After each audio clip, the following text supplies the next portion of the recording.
Equal rights! When do we want it? Now! What do we want? Equal rights! When do we want it? Now!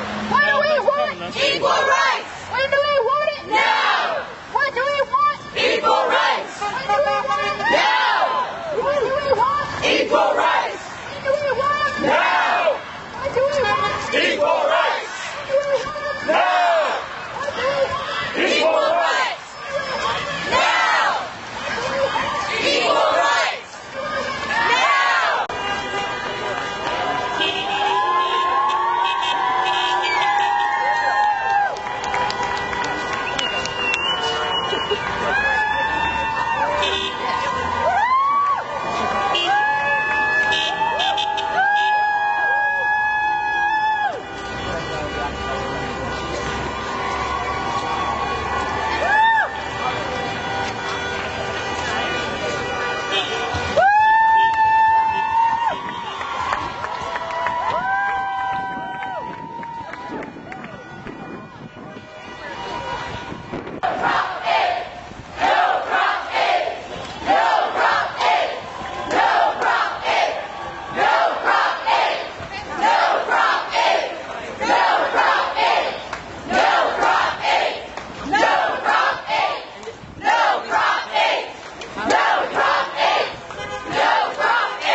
Have been won, and it's how we will continue to win and defend our civil rights.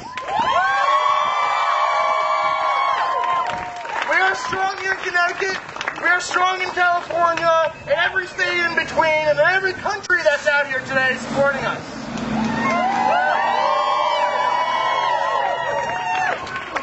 So I really want to take a minute, and I want to thank the two people that organized this. Yeah. Carol and Gabriella, thank you very much.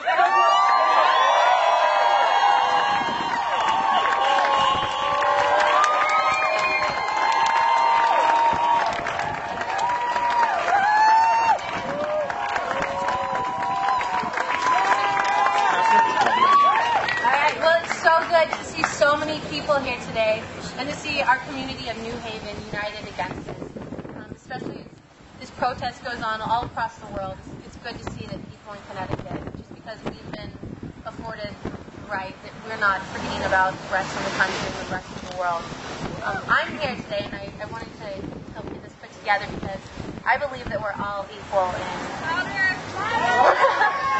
we're all equal in mind, body, and spirit, and I think that that needs to be reflected. And it's so good to see everyone here today fighting for our civil rights.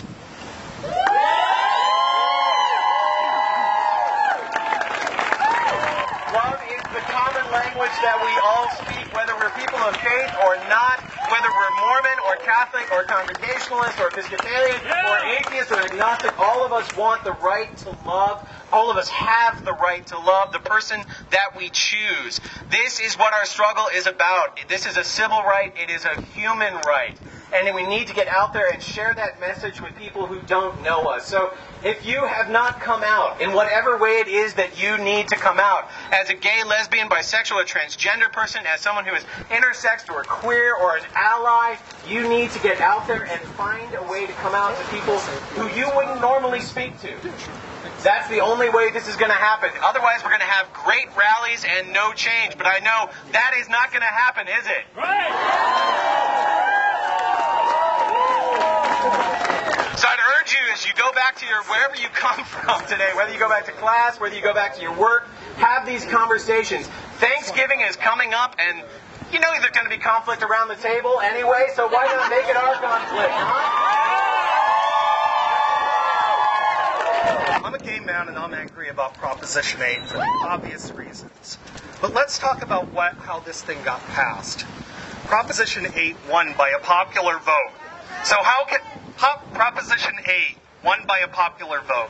So how can it be non-democratic? First, this was done as a gesture of hostility, and that is an abuse of the democratic process. In a just democracy, we don't use expressions of malice as a basis for lawmaking. The well-being of a minority can't be subject to the whims of a majority. If during the civil rights era, a southern state had held a referendum on giving ethnic minorities civil rights, how do you think that vote would have gone? Exactly. Third, it shouldn't be easy to change a constitution. By setting the bar high for these kinds of changes in laws, it protects democracy. Why do we have constitutions at all, or legislators, whether at the state or federal level, if we're to decide everything by a popular vote? If 52% of a town decided to lynch somebody, would that be the rule of law? It's beyond disingenuous for the perpetrators of this movement to claim that their political activities are an expression of freedom of religion. If you say your religion makes you immune to my argument, then you're a damned coward. Good afternoon, New Haven. My name is Brian, and today is a day of great joy for me to see you all here today. I was married to my husband Andrew in California in August this year.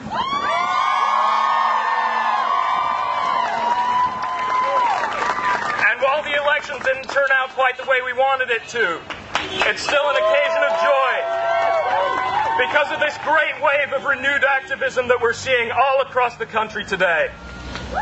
We saw the rally yesterday in New York City, with thousands of people out, numbers we haven't seen since the days of ACT UP.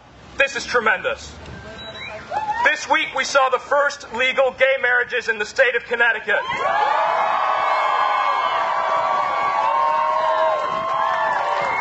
And in the coming year, if we hold our politicians' feet to the fire, if the newly elected legislature of New York is forced to enact gay marriage, we will have the state of New York behind us too.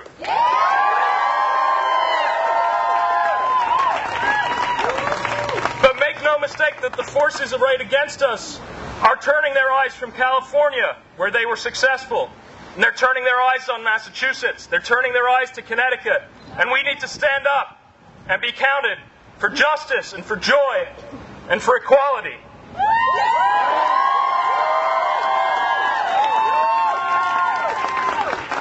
Keep it up. And thank you for coming out.